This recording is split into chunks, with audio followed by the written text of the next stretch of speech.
cette occasion que vous nous donnez, nous, internationalistes. Hypothèse même, comme vous dites, sous monastir ou Tunis, c'est l'international ouvert sur l'autre, c'est sans frontières. C'est un environnement aussi, c'est sans frontières. Donc c'est tout à fait normal qu'il y ait des échanges. C'est toujours un grand plaisir de venir parler avec vous d'un aspect, parmi les aspects, et vous allez m'excuser parce que peut-être le sujet sera un peu lourd, dans le sens où c'est un sujet de droit pur, de réflexion. Un sujet de réflexion de la part avec quelqu'un qui, comme je disais il y a 2 jours, peut-être commence à peine à devenir mature. Bien d'atteindre peut-être un de la maturité juridique. Imaginez quelqu'un qui a été formé en droit international, ça fait déjà 11 ans. Quelqu'un qui a enseigné pendant 35 ans, au total ça fait 46 ans, et voilà que je me pose la question par laquelle j'aurais dû commencer ma première année en droit. Quand on enseigne le droit international, après tout, la première question que l'on pose aux juristes, oui, mais c'est quoi le droit international ou de quel droit international? C'est mieux de dire de quel droit international. Et je ne vous cache pas que tout au long de notre formation, vous allez vous retrouver, vous et également dans ceci, on a été bercé, voire à mesure, un peu comme berné par une certaine approche du droit international. On nous parle directement des sources. Voilà, on nous dit que le droit international est composé d'un certain nombre de sources. Je n'ai pas besoin de m'attarder là-dessus. L'article 38, bien que l'article 38, on sait très bien qu'il est déconnecté aujourd'hui par rapport à la réalité, dans la mesure où il y a des sources qui ne figurent pas dans l'article 38. Donc c'est un article qui, comme je disais, il est en rupture avec la réalité, et je pense à la source qui confirme aujourd'hui les actes unilatéraux, mais je pense également, et peut-être que c'est la raison pour laquelle je me suis posé la question, et vous allez voir que doucement on va aller ensemble, j'ai l'impression, quelque part, le mot est dur ce que je dis, je veux jouer avec vous la carte du provocateur, c'est-à-dire de la réflexion. Je ne suis pas là pour donner la recette, mais je vous dis, peut-être il est temps de se poser, de monter d'un cran, d'aller indépendamment. Et quand on parle de sources, il se pose naturellement la question du droit des sources. Jamais on se pose la question, à part peut-être, s'agissant du traité, et encore faut-il dire une catégorie de traités, seulement les traités qui sont régis, on le dit même dans la formation, par le traité des traités, en l'occurrence la Convention de Vienne de 1939, pour me limiter à la seule convention qui est aujourd'hui en vigueur. Ça fait très peu. Ça fait extrêmement peu. Et là encore, y compris par rapport à la Convention de Vienne, c'est pour ça que je disais que je vais jouer la carte de la provocation, j'ai envie de dire, oui, mais quel droit appliquer à la Convention de Vienne de ce rapport, sachant qu'elle-même constitue une convention internationale. Et donc, quand on réfléchit sur l'ensemble des sources, allez, faites le compte avec moi, à part une catégorie de traités internationaux, ceux qui sont régis, et encore, ceux qui sont régis par la Convention de Vienne. Pourquoi? Parce que la Convention de Vienne, j'ai l'impression que les rédacteurs de la Convention de Vienne ont été conscients de ce problème, la preuve. S'agissant des lacunes de la Convention de Vienne, l'article le paragraphe dernier du préambule de cette convention va vous renvoyer à quoi? Au droit international coutumier. Alors tout de suite, je tiens à préciser une question de vocabulaire juridique. Je ne parle pas ici de la coutume internationale, je parle du droit international coutumier. Ce sont deux choses qui sont différentes. Je parle du droit international coutumier par rapport à la Convention de Vienne, parce que la Convention de Vienne étant elle-même un traité qui n'est pas régi, ne peut pas être autorégis, ça ne peut être que par autre chose que la Convention de Vienne. Alors c'est comme ça, on a, si vous voulez, appuyer un peu, je dis pourquoi pas, et ensemble on va parler de finalement aujourd'hui, en 2022, nous sommes à la porte de 2023, et on se pose une question qui, ma foi, c'est la question par laquelle un juriste devrait commencer. Son arme, c'est le droit. Son arme, c'est le texte. Son arme, c'est la norme. Et donc, il va falloir un certain nombre de dire, oui, comment est-ce qu'on va gérer ces sources? Alors, attendez. Les sources, les unes, les autres, la même question que je pose pour les traités régis par la Convention de Vienne, la même question que je pose aux traités qui ne sont pas régis par la Convention de Vienne et la Convention de Vienne. Les rédacteurs, cette Convention, on était conscient également, l'article 93, les accords ou autres traités qui n'entrent pas dans le champ d'application de cette Convention, allez voir le régime juridique. Ça me fait pour l'instant, pour moi, deux questions. S'il s'agit seulement des traités, j'ai au moins deux catégories. La catégorie qui est régie par la Convention de Vienne, et vous verrez que la Convention de Vienne, aujourd'hui, elle est devenue dépassée par le régime également, très insuffisante, illisible sur certains points. Il y a des mots qui sont faciles en droit. Il y a des mots qui passent très facilement, mais attention, moi je dis en droit, parce qu'on gobe très facilement les mots qui sont de la littérature générale.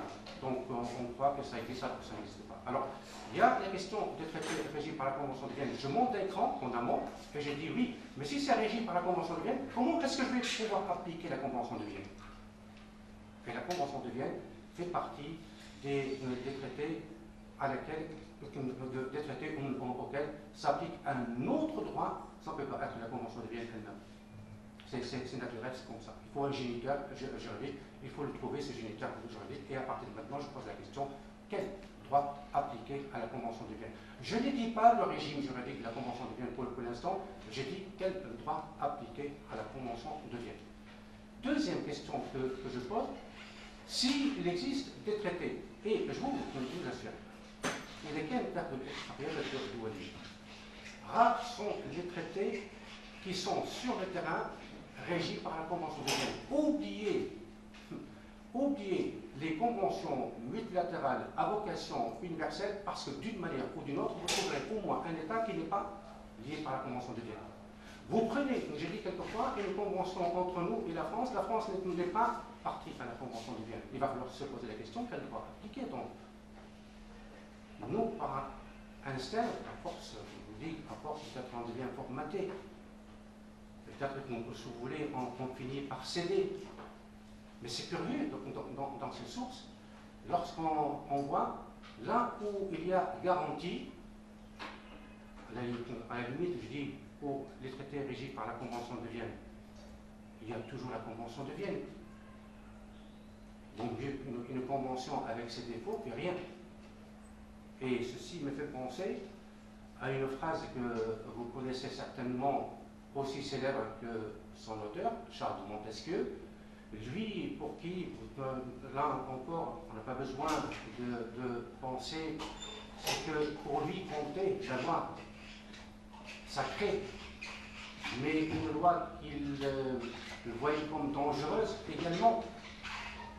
Parler de l'importance de la loi, mais parler aussi des dangers de la loi si elle n'est pas lisible, si elle n'est pas de qualité, etc. Et il a dit cette sagesse que je trouve tout à fait applicable à nous aujourd'hui. Il a dit en substance, quand une chose bonne a un inconvénient, et moi, ce sont des inconvénients, c'est là que je veux fuir aujourd'hui. Quand une chose bonne a un inconvénient, il est plus prudent d'ôter l'inconvénient que la chose. C'est pour ça que je disais pour la Convention de Vienne, vaut mieux ça que rien. Mais est-ce que cela signifie pour autant que la Convention de Vienne est applicable? Et là, on pose la question non pas de l'existence, mais de l'applicabilité de cette Convention. Je dis bien cette Convention, pourquoi? Parce que presque d'une manière mécanique, presque d'une manière robotique. J'utilisais un mot relativement fort, on est devenu comme formaté. Depuis toujours, on nous a dit ça. Dès lors qu'il s'agit d'un traité, on se rabat sur la Convention de Vienne. Et pourtant, المسائل اللي نتكلم عليها الكل الإنسان عارفين يمشي يشوف الكونفنسيون. À un certain moment, il va falloir matérialiser ceci. À un certain moment, il faut se dire que quand il y a un contentieux, il y a un qui profite et l'autre qui c'est contre. Donc il y a contestation. Et c'est au niveau de la contestation que les problèmes vont émerger et vont à chaque fois se poser. Voyez-vous, je vais avec vous jusqu'au plus haut en vous disant, quelle que soit la source, à part les traités régis par la Convention de Vienne, quels que soient, y compris les traités, je peux à n'importe quel moment, à quelque niveau, bloquer une procédure en disant, mais qui vous dit que cette source m'oblige? Vous dites le droit international coutumier, on ne revient pas sur la définition de la coutume. Une pratique générale acceptée, et que vous dites que j'ai accepté, on est dans la DA, on est dans l'incertitude. Et donc, ça pousse à réfléchir. Donc, j'ai la question d'abord, par rapport à cette source, en gardant en mémoire la liste, comme elle figure, dans cet article 38 du statut de la Cour internationale de justice. Pour moi, c'est un traité international de la Charte des Nations Unies, déjà. Tant mieux si tous les États sont liés par cette convention et par ricochet de la appliquer, mais là encore, pour peu que, je ne peux pas dire que systématiquement, quelle que soit la situation, allez, c'est l'article 38. Mais bon, on reste sur cette liste de l'article 38 que je disais. Pour le traité, j'ai déjà deux questions. S'agissant de traité régi par la Convention de Vienne, c'est-à-dire le droit de cette catégorie de traités, je l'ai dit une fois encore, je me répète, on vous dit c'est un traité est traité. C'est-à-dire que vous êtes monté d'un cran. Le seul traité qui régit une catégorie de traités, avec ses défauts. Mais pour le reste, j'ai le néant. J'ai le vide. Vous me dites, en restant sur toujours la liste de l'article 38, la coutume, attention, la coutume est une chose, le droit international coutumier en est une autre, je me répète sur ce point.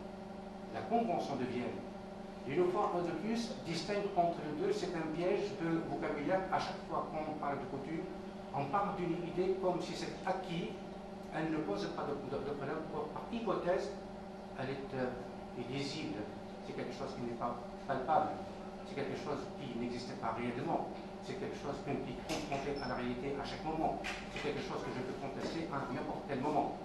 Et donc, s'agissant de la coutume, il se pose le problème quel droit international coutumier, et je vais vous dire, toutes ces questions que je pose, ce sont des questions qui sont aujourd'hui à l'ordre du jour de la Commission du droit international. C'est très, très, très important. Nous sommes en train de parler des sources dont l'origine est quasi ancestrale. La Convention de Vienne de 1969 est née des aléas, des lacunes de cette source qui est le droit international coutumier. La Convention de Vienne elle-même a laissé quantité de zones d'ombre. Quantité. Quand je dis quantité, c'est quantité. Donc je vais revenir. Et comment est-ce qu'on va rafistoler ce droit que l'on pensait être complet, la Convention de Vienne, mais dont les insuffisances, les lacunes, l'illisibilité, l'inaccessibilité, la qualité, pour aller vite, ces questions ont fini par obliger cette même commission du droit international, je rappelle, la commission du droit international créée en vertu de l'article 13 de la Charte des Nations Unies, c'est-à-dire partie de compétences de l'Assemblée générale, dont l'objectif, le même que celui de l'Assemblée générale, codification du droit international et son développement, littéralement. Et donc, voilà que la Commission du droit international, nous sommes maintenant en pleine réflexion autour de questions qui sont censées avoir été réglées dès le départ. Les questions. D'abord, s'agissant du traité, il faut faire attention. Si vous parlez de la Convention, c'est une question que je me pose aujourd'hui. Qu'est-ce que je vais m'appliquer? Pourquoi vous voulez m'appliquer la Convention de Vienne? Vous allez me dire, la Convention de Vienne, mais il faut qu'elle naisse d'abord.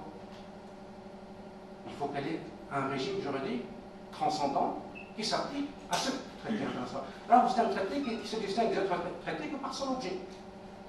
Et donc, par ses ramifications, par ses effets juridiques sur les traités. Mais pour le reste, j'ai les mêmes questions à propos de toutes les autres sources du droit international. Toutes les autres sources. Le droit international coutumier est une question qui est aujourd'hui à l'ordre du jour de la Commission de droit international. Que je me pose la question pourquoi rien qu'aujourd'hui. Rien qu'aujourd'hui. Deuxième question qui se pose, s'agissant de la Convention de Vienne elle-même. La Convention de Vienne elle-même est bourrée, et je passe mes mots, remplie des zones d'ombre, les réserves, qui est aujourd'hui concurrencée par une pratique que la Convention de Vienne n'a jamais imaginé, les déclarations interprétatives. Qu'est-ce qu'on trouve encore? Les normes impératives. Tout un dossier des normes acceptées, reconnues par la communauté internationale dans son ensemble comme État, est reconnu, accepté et reconnu. Il y a toujours des éléments subjectifs. Il y a toujours quelqu'un qui est derrière une acceptation, une reconnaissance. Et donc, je continue. En ce qui concerne les effets des conflits armés sur le traité, en ce qui concerne l'application provisoire du traité, et encore d'autres questions. Arnaud Dolakiem, que reste-t-il au niveau de l'applicabilité de la Convention de Vienne? Oui, c'est un traité qui existe. Oui, c'est un traité qui jette les bases du droit des traités. Mais par rapport à toutes ces lacunes, et des lacunes, voyez-vous, qui émergent à chaque fois qu'il y a une application à l'âge, une fois, à chaque fois, alors on peut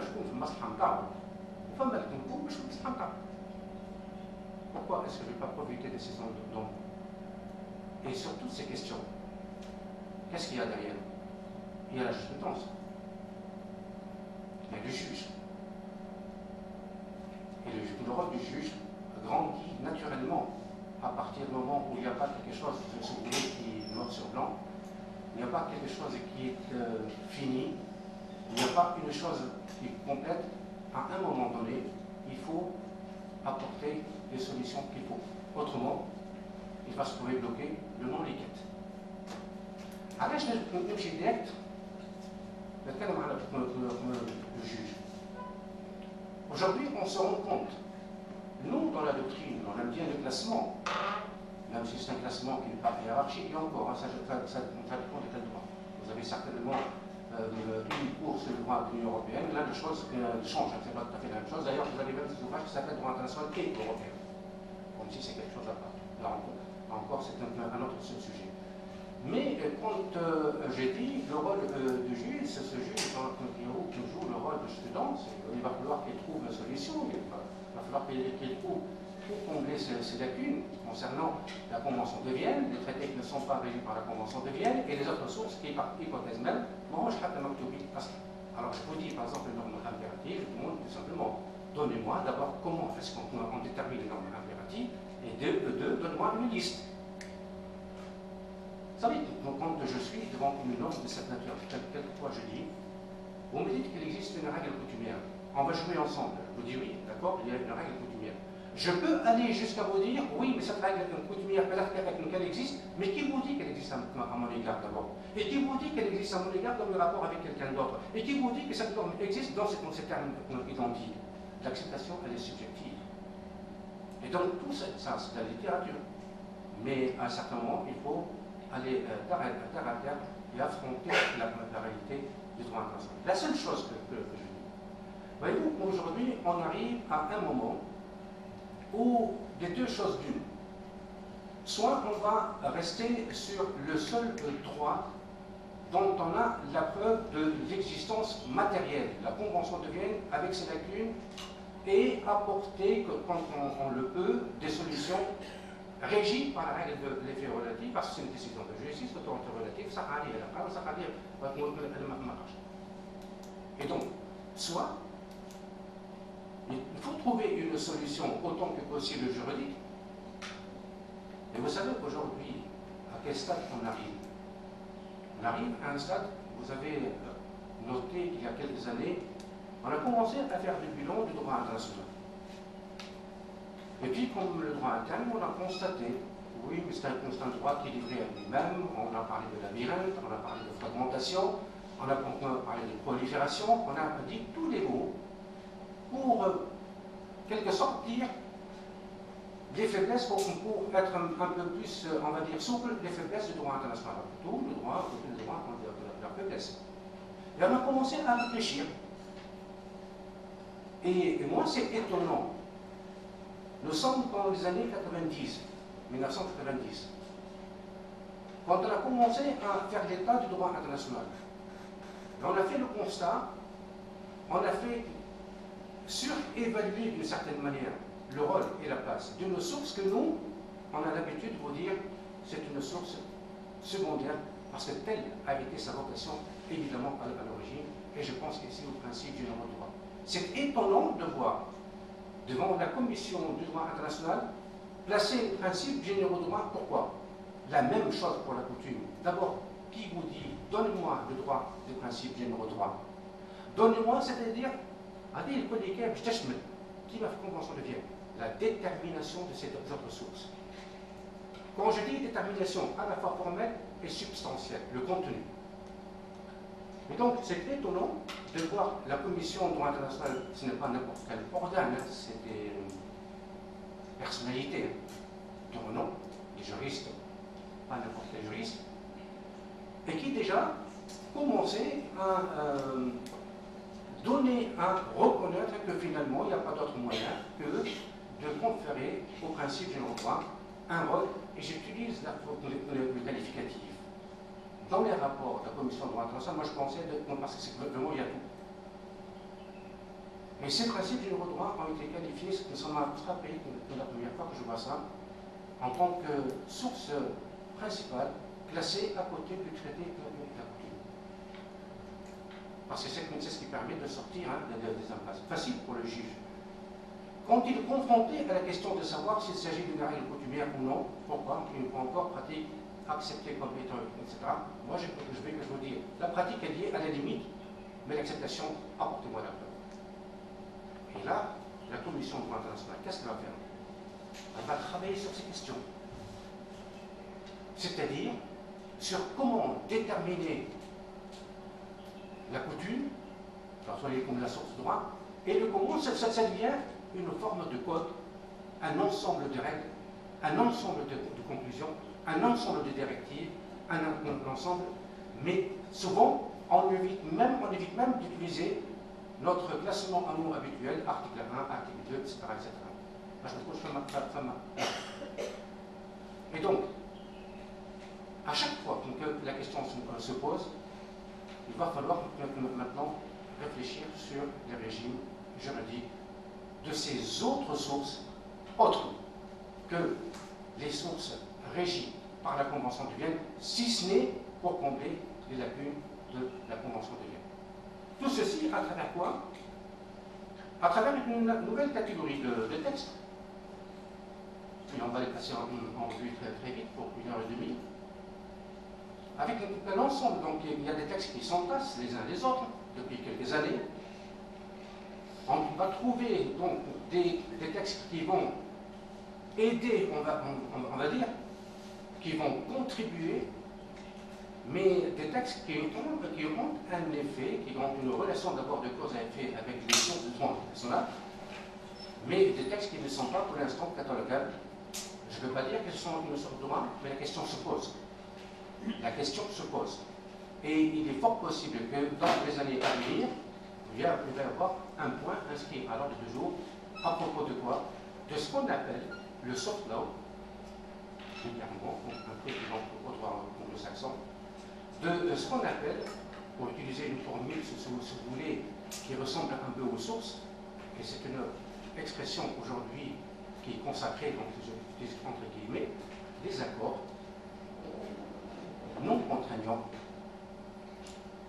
Donc déjà, il va falloir maintenant se dire qu'il peut y avoir des accords, sous-entendus accords internationaux. Hein. Ce n'est pas tout à fait le gentleman agreement, mais là, c'est une catégorie qui a un impact. C'est l'effet d'impact entre des textes qui ne sont pas des sources, mais dont l'impact peut toucher, y compris les sources obligatoires des traités. Je prends la Convention de Vienne. Au niveau de l'interprétation, elle vous parle de tout accord, de pratique ultérieure sans autre précision. Donc nous sommes dans cette lecture aujourd'hui qui fait que, en étant en 2022, voilà, enfin, on se pose la question à propos des droits, des sources du droit international. Je veux revenir très brièvement sur chacun, là où on est, et par la suite, je vais vous donner quelques chiffres qui sont significatifs. Vous, la Convention de Vienne, et laquelle la Convention de Vienne, si je laisse de côté tout ce qui est normes ou dispositions d'entrée en vigueur. Lorsque vous regardez les dispositions qui sont liées à tout ce qui est la naissance, la conclusion, la formation, tout ce qui est relatif à l'application, aux effets juridiques, l'étape la plus importante, tout ce qui est relatif à l'affaire juridique du texte, allez, au total, ça vous fait à peu près 78 dispositions, 78 articles. Quand je vois la somme de ces dispositions qui s'ajoutent maintenant les unes des autres, à travers ces nouvelles catégories de textes, ces autres qui englobent, y compris, qui concernent, y compris les traités de la Convention de Vienne, qui concernent, y compris la Convention de Vienne. Vous allez trouver que cette somme de dispositions ensemble font plus de 250 dispositions. Ça fait réfléchir. Hein. Ça fait réfléchir. Alors, s'agissant tout d'abord, un mot très rapidement. D'abord, un point. Le droit international, aujourd'hui, ce qui est sûr par rapport à ces sources, il est en mouvement, il est en train de changer. Mais moi, je me pose la question, je reviens à cette phrase de Montesquieu. Il dit, bon, nous, on sait que quand il y a un texte qui est mauvais, la sagesse veut qu'il faut le réviser. Soit le changer, soit on passe par une procédure de révision pour l'adapter, pour le changer, pour le mettre à même de gérer, c'est elle qui est sa vocation. Alors, je vous dis, ça, je dis rien on va dire, d'extraordinaire. La Convention de Vienne, sa révision n'est pas à l'ordre du jour. La Convention de Vienne, sa révision n'a jamais été à l'ordre du jour. Depuis tout ceci, la question ne s'est pas posée. Mieux encore, c'est un constat qui est important. En 1986, la deuxième Convention de Vienne n'est pas entrée en vigueur sur les traités entre États, organisations internationales ou entre obligations internationales. On va se dire, à la limite, il y a un âge de maturité entre 1969 et 1986. Et on aurait pu, dans cette Convention de Vienne, version 1986, on aurait pu rectifier le tir. La Convention de Vienne de 1986 n'est guère plus lisible que comparée à la Convention de 1969. Donc ça donne là encore, ça donne à penser. Et pour tout ceci maintenant, qu'est-ce qui reste? Il reste, si vous voulez, au juge de faire l'effort quand il est confronté à soit une lacune, soit à un vide, de jouer en quelque sorte le rôle de législateur. Attention, quand je dis législateur, ça ne consiste pas seulement, je reviens parce que si vous voulez, c'est la plus proche et la plus difficile à gérer. Je parle de la coutume. Il ne suffit pas de dire les deux éléments. Ça, si vous voulez, c'est la littérature, la nôtre. Mais savoir comment en déterminer la façon de l'une et de l'autre, c'est une autre histoire. Et toute la question est de développer un ensemble de régimes juridiques. Alors voilà, maintenant, on sait qu'enfin, on commence à réfléchir que pour toutes ces sources, la Convention de Vienne comprise, il va falloir qu'on apporte des solutions que jusqu'ici on n'a pas vues. Et ce n'est pas par hasard si aujourd'hui, à la file, il y a tous ces sujets qui s'ouvrent devant la Commission de droit international et en même temps, on est en train de mettre en place sous forme de textes, si vous voulez, qui ne sont pas pour l'instant catalogués, si ce n'est dans ce corbeil dans lequel on peut tout mettre de soft law, tout simplement. Mais mieux encore, il y a même des questions que l'on ne se pose pas encore. Allez, la donne, le constat. On sait qu'aujourd'hui, il y a une superposition, maintenant qui est incontrôlée, de sources de même catégorie et de sources de catégories différentes. Je m'explique. Lorsqu'on parle des traités, ça y est, je prends un exemple. Lorsque vous avez la Convention des Nations Unies sur les droits de l'enfant, vous avez la Convention européenne, la Charte africaine, pardon. Exemple. Donc, on a un entassement, une superposition de sources de même catégorie, la même chose pour la coutume, les principes généraux de droit. Attention, les principes généraux de droit. Vous avez les principes généraux de droit qui sont les nôtres, avec un certain sourire, parce que ces principes ne sont pas les nôtres. Allez, parce que dans les textes, les nations civilisées, et sur ce point, puisque j'ouvre cette parenthèse, c'est curieux. La question est aujourd'hui débattue et on est en train de cristalliser ce qui ressemblerait à un guide, ou un texte obligatoire, donc on est dans cette catégorie de droit. Et des pays ont été, si vous voulez, ou ont été, on va dire, je prends le côté positif, ont été satisfaits d'avoir réussi à convaincre, d'enlever cette expression qui est avilissante, abaissante. Là, l'expression nation civilisée. Dans un texte qui n'est pas obligatoire, mais ça suffit. Alors que dans le texte, l'article 38, la leçon alliée et l'article 38 n'est pas, sa révision n'est pas à l'ordre du jour et pour cause, comment le réviser d'abord? Tellement la procédure, elle est compliquée, avec des considérations qui ne sont même pas les nôtres. Et donc, aujourd'hui, si le problème se pose, ne se pose pas simplement par rapport à quel régime finalement appliqué, comme pour la Convention de Vienne, appliqué aux autres traités, appliqué à la coutume internationale, appliqué aux principes du droit, appliqué aux actes multilatéraux, appliqué, vous voyez, avec les plantons, il y a d'autres sources, il y a d'autres sources. Mais il y a une autre question qui n'est même pas à l'ordre du jour. Le droit de la coexistence entre les sources du droit international.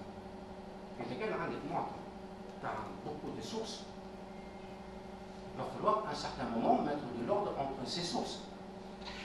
Je comprends très bien, à la limite, si par hasard, je dis bien par hasard, on tombe sur des traités tous sans difficulté aucune, sont régis par la Convention de Vienne.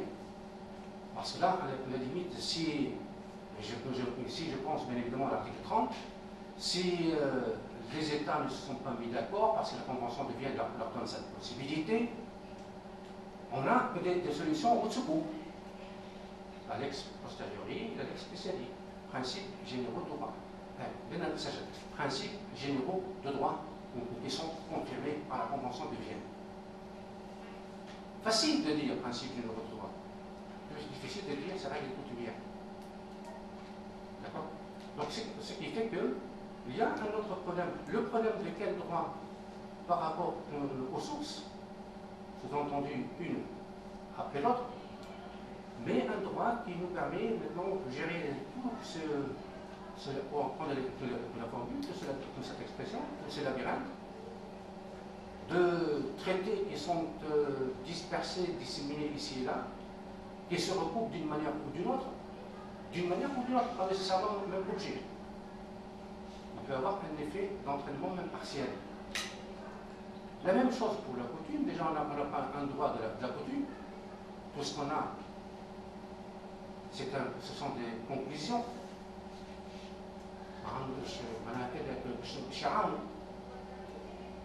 La même chose pour les principes généraux de droit. Tout à l'heure je disais, regardez, comme il y a des principes généraux de droit auxquels nous on pense, pourquoi? Parce que c'est un texte à vocation universelle, mais il y a d'autres qui ont leurs principes généraux de droit. Avec pour le catalogue, on va dire régionaux. Et donc, comment est-ce qu'on va gérer cette coexistence, entre coexistence positive ou négative. Tant mieux si elle est positive, la complémentarité à la limite ne peut que confirmer, ne peut aider, ne peut qu'appuyer. Mais quand elle est négative, c'est-à-dire quand il y a un conflit, quand il y a une concurrence entre deux sources, qu'on vous dit par ailleurs, qui ne sont pas hiérarchisées, il va falloir, là encore, se poser la question sur le pourquoi. Alors, pourquoi jusqu'ici, la chose se passe en douceur. Moi, je n'ai pas l'impression que l'on crie, etc. À part une prise de conscience de la Commission du droit international, c'est-à-dire une prise de conscience provoquée. Provoquée.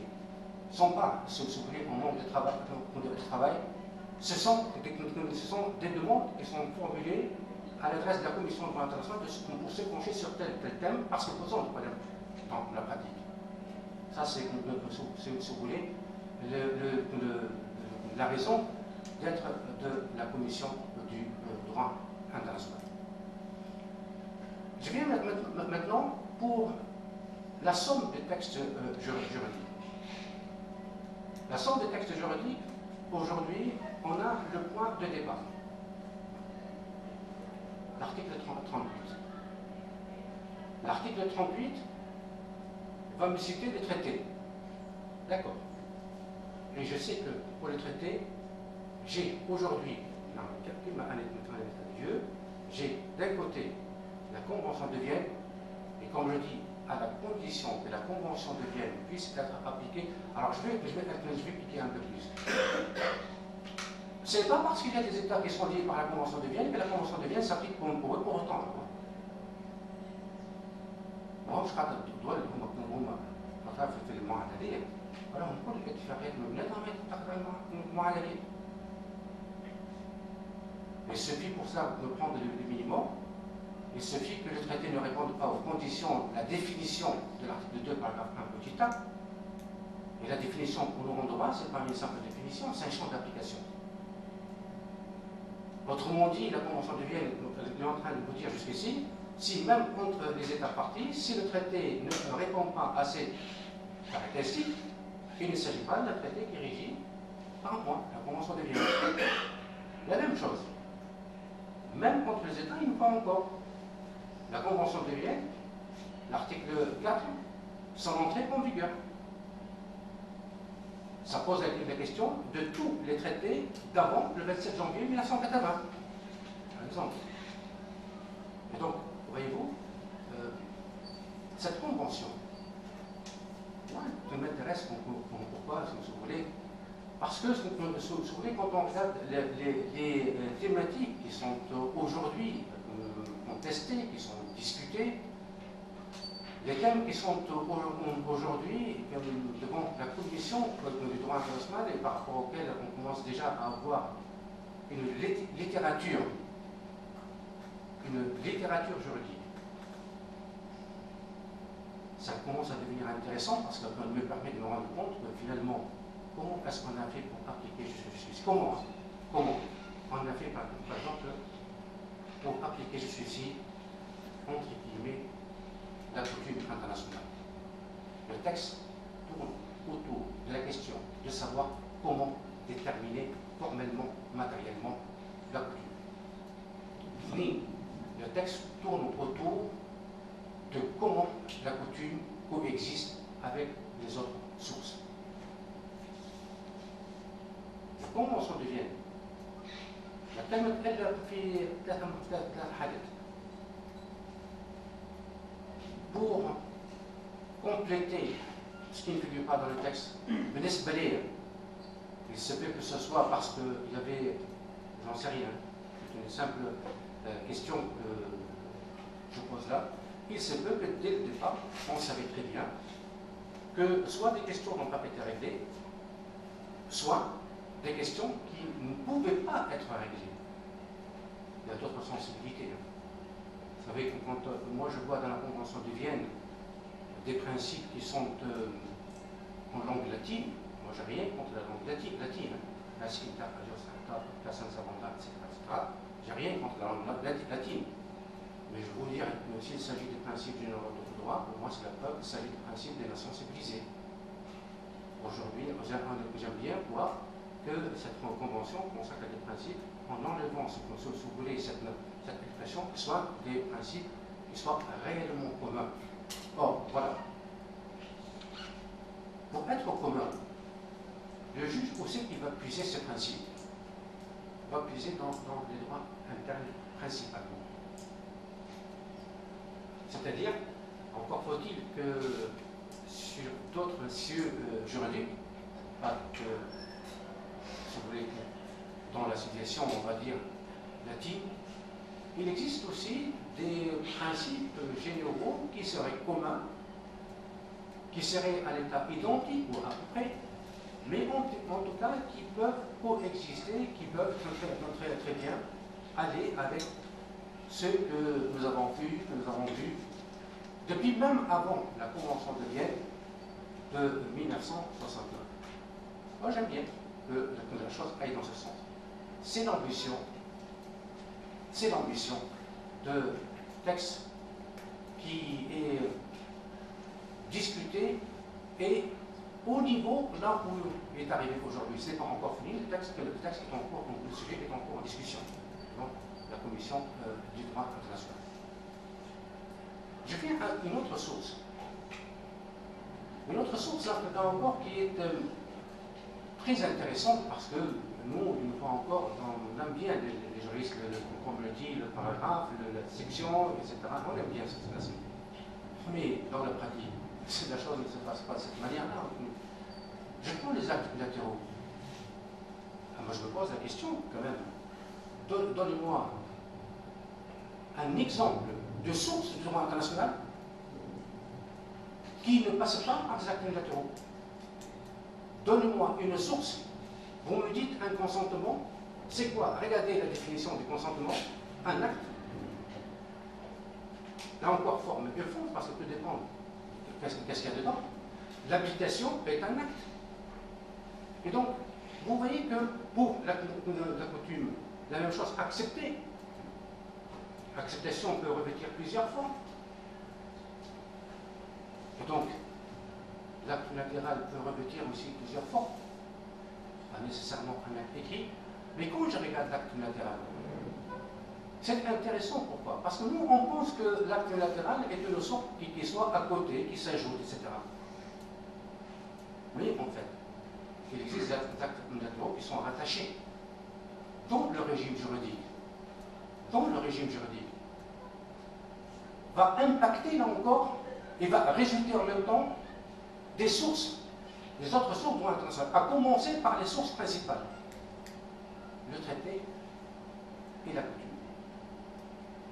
Et ça se pose le problème par rapport à ces actes latéraux, de deux catégories. Aussi bien le droit des actes, je vais le qualifier par commodité pour moi, pour simplifier, aussi bien le droit des actes autonomes que des actes qui sont rattachés à une quelconque autre source du droit international.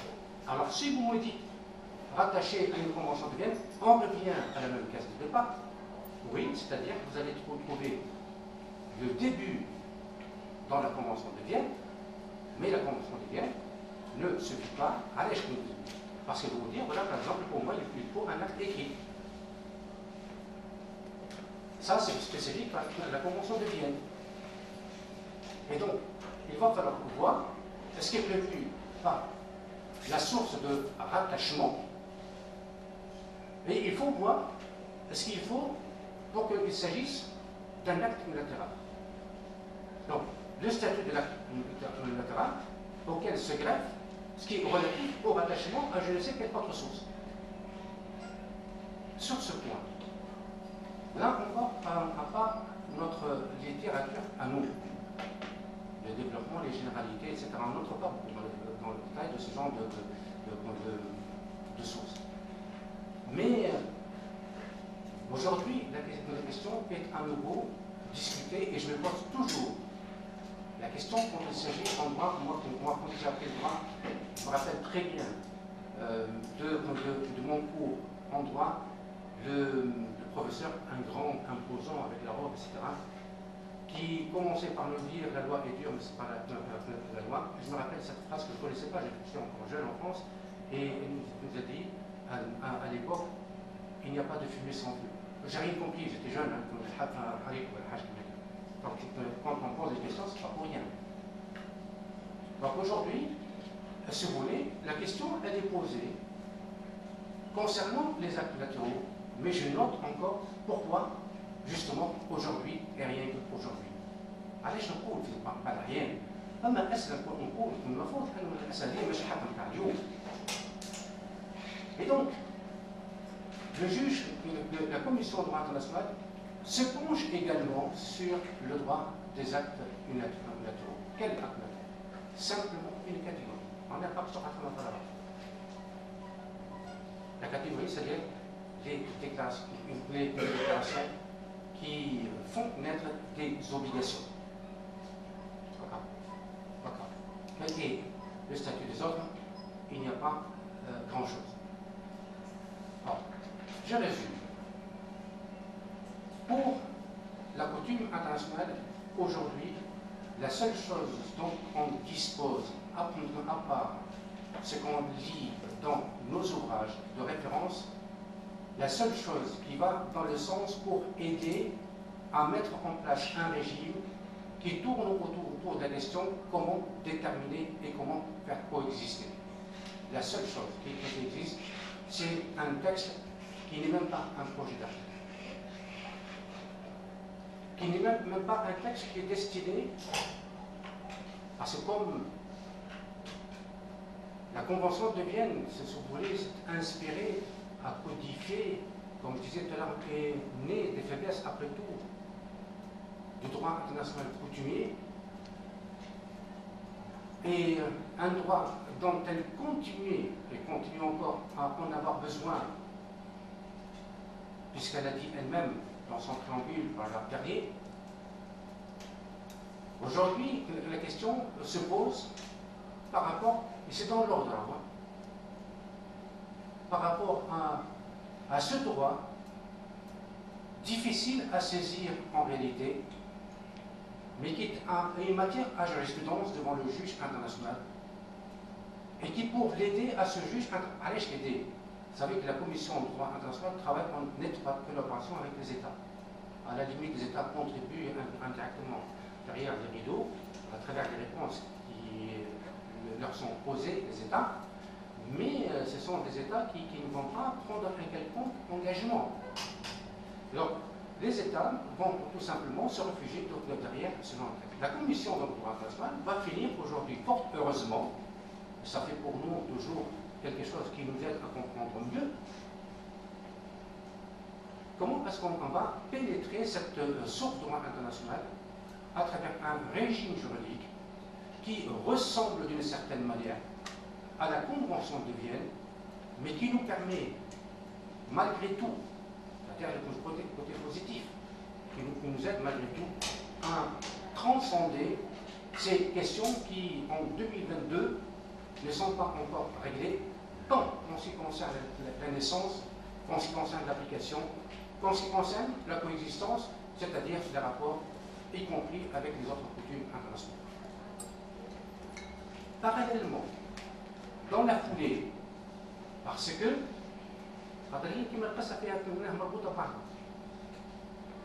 la coutume ne peut pas se séparer, ne peut pas se passer de l'acte unilatéral.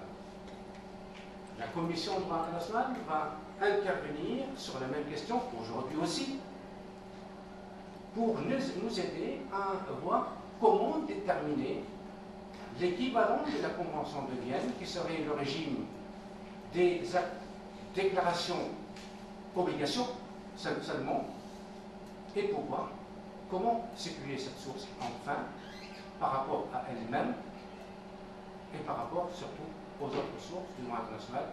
Le texte fait référence à la fois au traité et à la coutume internationale. J'en viens maintenant au dernier qui reste, la route secours de tout, en fait, les principes généraux de droit. La Commission du droit international commence à peine. Vous savez que les principes généraux de droit, C'est très facile avec quelques fontaines. Le juge, vous savez, c'est la source, le danger du principe numéro 3, c'est que le juge peut jouer le rôle de juge et de législateur. Et aujourd'hui, on commence pour clôturer, et comme par exemple on a fait le tour de toutes les sources que l'on connaît. Les traités, le droit international coutumier, qui s'applique à la Convention de Vienne éventuellement, à d'autres. Donc par ricochet, ça concerne aussi bien la Convention de Vienne pour ses lacunes, mais aussi des traités qui ne sont pas régis par la Convention de Vienne, qui s'appliquent à la coutume. Maintenant, je vois la coutume source, le droit international coutumier qui s'applique à la coutume. C'est du français mal, hein, mais c'est ça la réalité. Ou encore les actes latéraux, ou encore les principes généraux du droit. Sur toutes ces sources de l'article 38, aujourd'hui, il y a débat, et c'est pour cela que je voulais, entamer ou ouvrir la discussion avec vous sur ce point, sur tous ces thèmes, c'est-à-dire les sources, les unes des autres que l'on connaît. Jusqu'ici, il y a aujourd'hui discussion qui est d'actualité devant la Commission de droit international, dont on risque un peu averti ou en méfiant.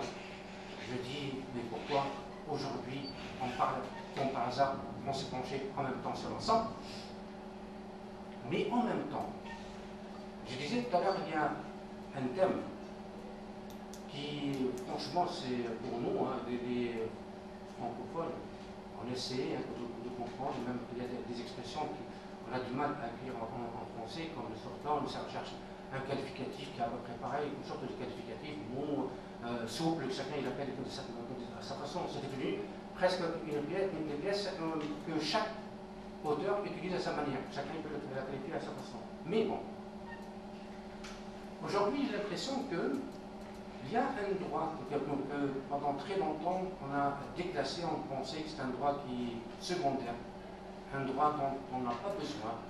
Mais j'ai l'impression que d'une certaine manière, c'est grâce à ce droit que l'on commence peut-être à voir un peu plus clair. Et sur la Convention de Vienne, qui, comme je disais, je n'entre pas dans le détail, sur toutes ces questions que je vais énumérer, il y a pas moins de 5 thématiques qui concernent la Convention de Vienne. Des gros sujets. Je donne un exemple. Le texte quasiment fini. Je crois que la commission l'a rendu à l'Assemblée générale. Et puis depuis, si vous voulez, ce n'est plus un sujet qui est inscrit à l'ordre du jour. C'est un peu comme fini. L'Assemblée a remercié la commission pour le travail, etc. Donc la chose est restée là. Mais ça fait quelques années quand même. Hein. Concernant les réserves, est-ce que vous avez une idée sur le texte sur les réserves? Les réserves auxquelles la Convention de Vienne n'a consacré que quelques maigres articles. L'article 2, paragraphe 1, petit d pour la définition, je rappelle que la réserve a pour effet d'agir sur l'effet du traité. Est-ce que vous avez une idée sur la dimension de ce texte? Aujourd'hui, on va dire clôturé par la Commission du droit international en termes de volume, par curiosité, si vous jetez un coup d'œil, écrit en tout petit caractère, plus petit que le caractère de la Convention de Vienne. Il fait 32 pages, le même nombre de pages que la Convention de Vienne. Et combien d'articles numérotés, hein, ce n'est pas un article pour éviter, il n'y a pas d'article 1, ou grand 1, etc., des divisions un peu comme un plan.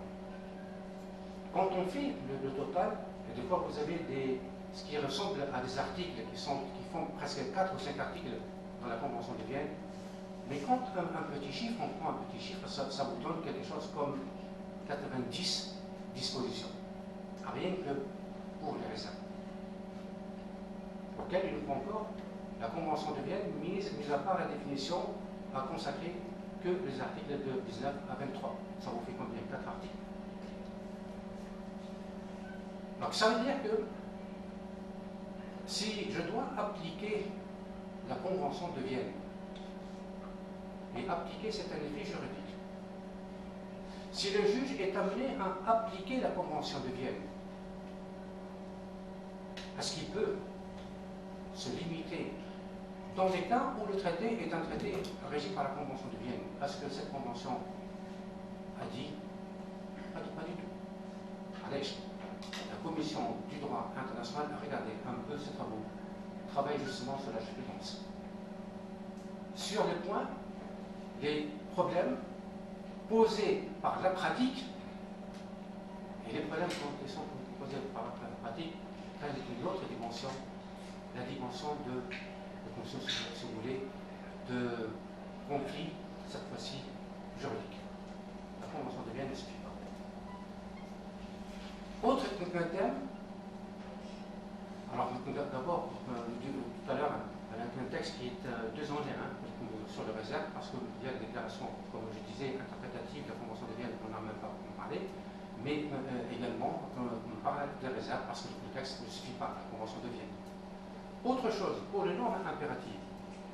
Vous savez qu'un État, là encore, c'est une petite parenthèse de l'histoire. Parmi les États qui étaient au premier plan, quand c'était pour travailler sur le texte qui est devenu la Convention de Vienne de 1969, je pense ici à la France, beaucoup d'États se sont retirés à cause des normes impératives. À cause des normes impératives auxquelles la Convention de Vienne a consacré combien de dispositions? 3 mètres de disposition.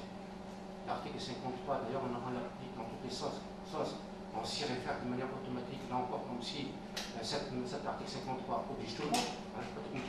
Du haut, Convention de Vienne, on a l'impression qu'elle s'applique à tout. On dit que c'est une convention.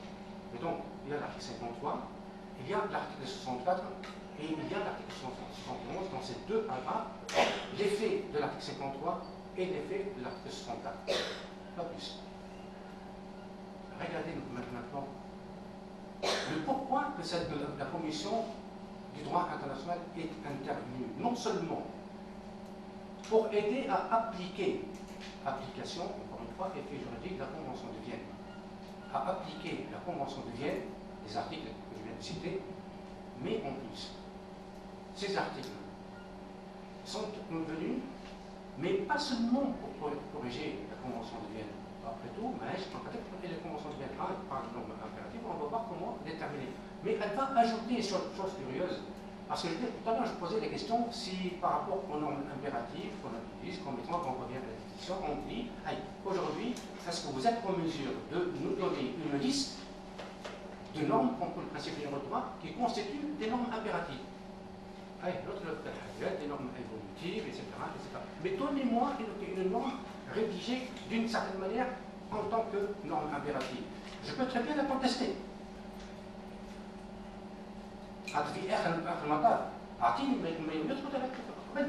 Reconnu, accepté ou reconnu.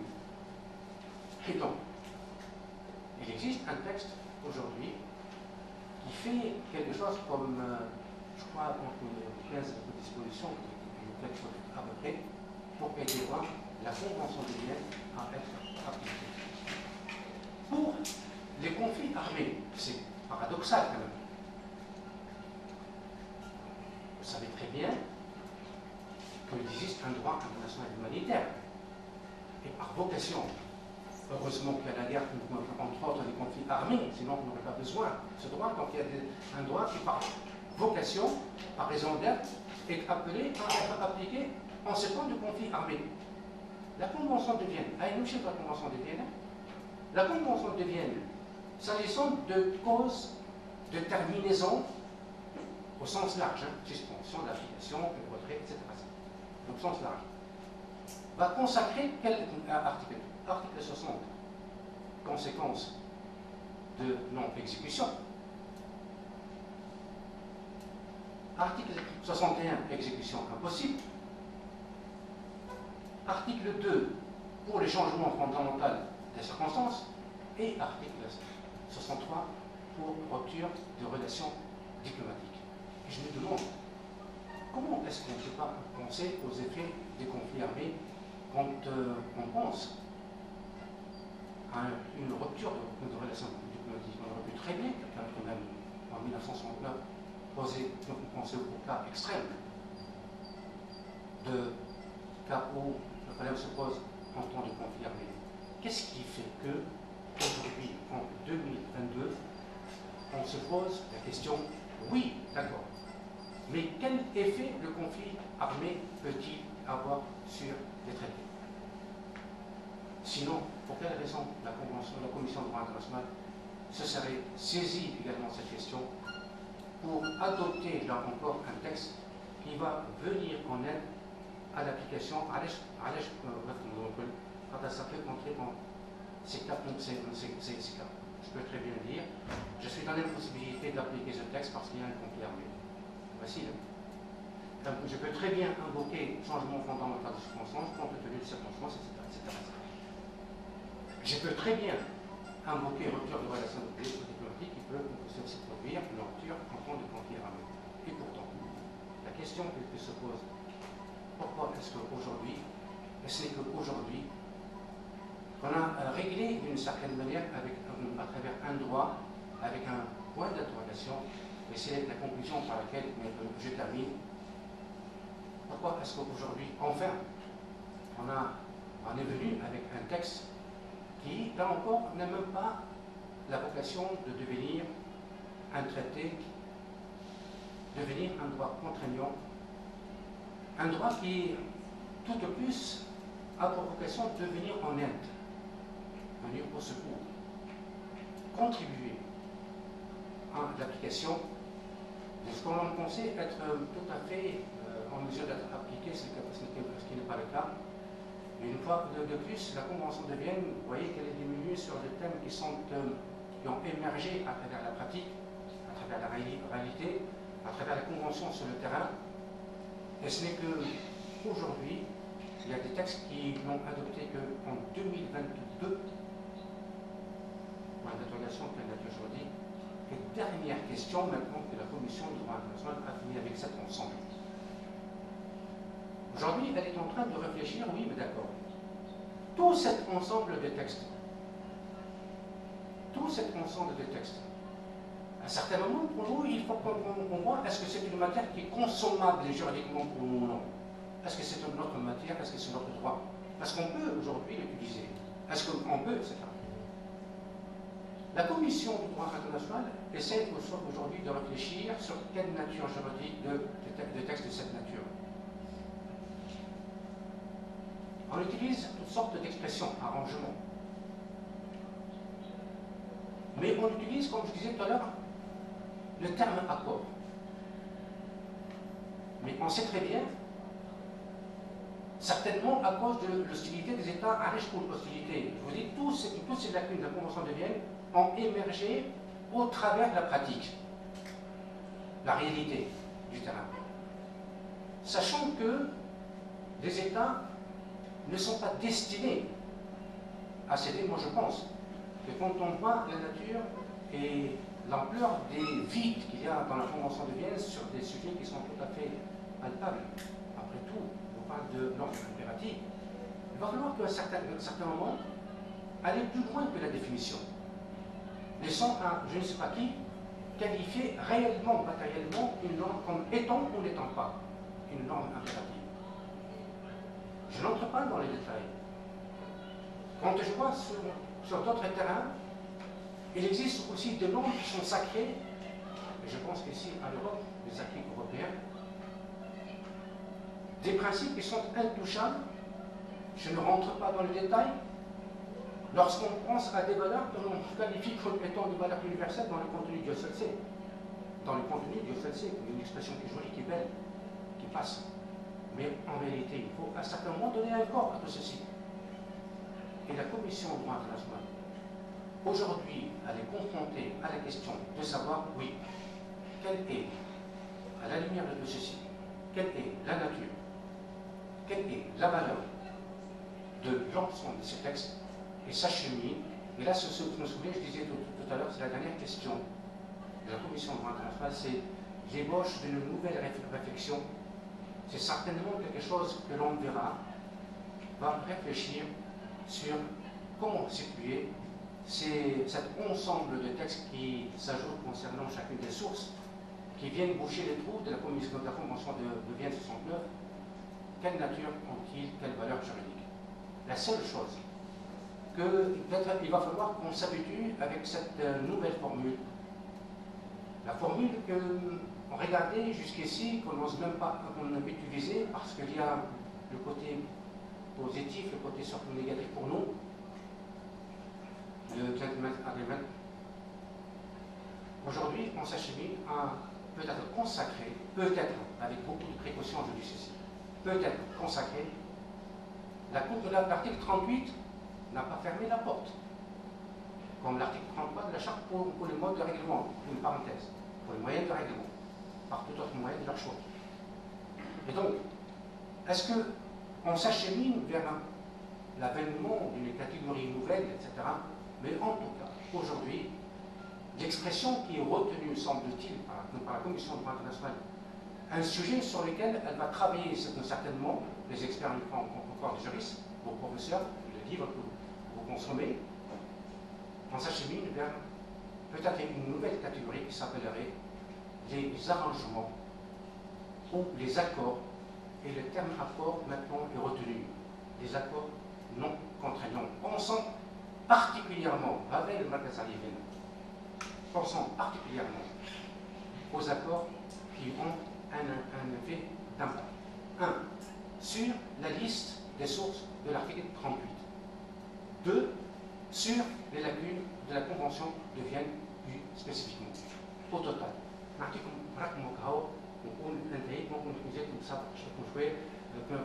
peut-être c'est la route, mais je vais vous donner un chiffre, si vous voulez, qui est révélateur de tout ceci, si je trouve. Allez. Je parlais tout à l'heure des réserves. Les réserves au total. J'étais peut-être un peu pessimiste sur le total. Le texte sur les réserves fait seul 182 dispositions. 182 dispositions. Pour éviter de parler d'articles, mais en fait, des fois, ce qu'on qualifie ici, j'ai du mal à parler même des dispositions, mais ça fait beaucoup de littérature alignée, etc., sous-alignée, etc. Ça vous fait 182. Pour l'application provisoire des traités, le fameux article 25 de la Convention de Vienne, que j'ai passé, que j'ai à peine effleuré tout à l'heure. 12 directives. Notez au passage, directive, c'est un texte qui n'a même pas vocation à devenir un traité, un droit. Et ça touche la source des sources, par excellence. Le taux. Le traité, cette source qui par excellence, celle qui est censée nous apporter les garanties que les autres sources ne peuvent pas nous apporter. Cette source qui est censée être lisible, accessible, en tout cas bien plus que les autres sources. Et regardez, déjà, rien que pour ces deux thèmes, je ne me trompe pas. Ça me fait 182 et 12, déjà j'ai 194. Je continue. Pour ce qui concerne les accords et pratiques liés à l'interprétation du traité, les articles, j'ose même pas dire article 31 à 33. Je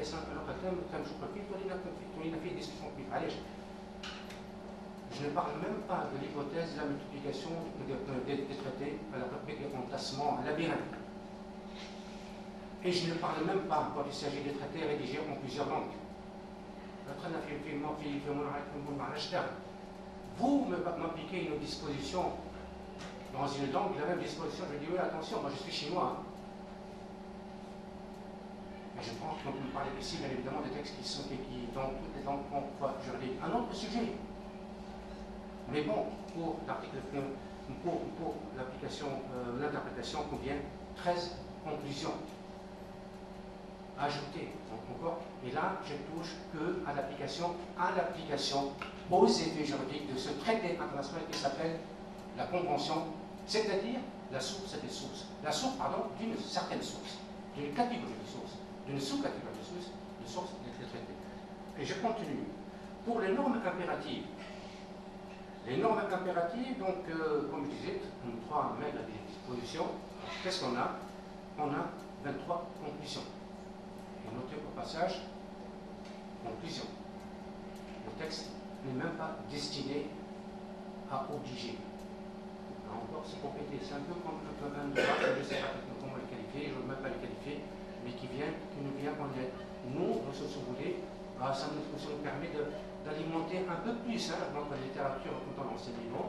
Au moins, on a un peu plus de détails, un peu plus de certitude. On se sent on les aide un peu, on va dire complet. On se sent plus en certitude. Ça nous aide un peu.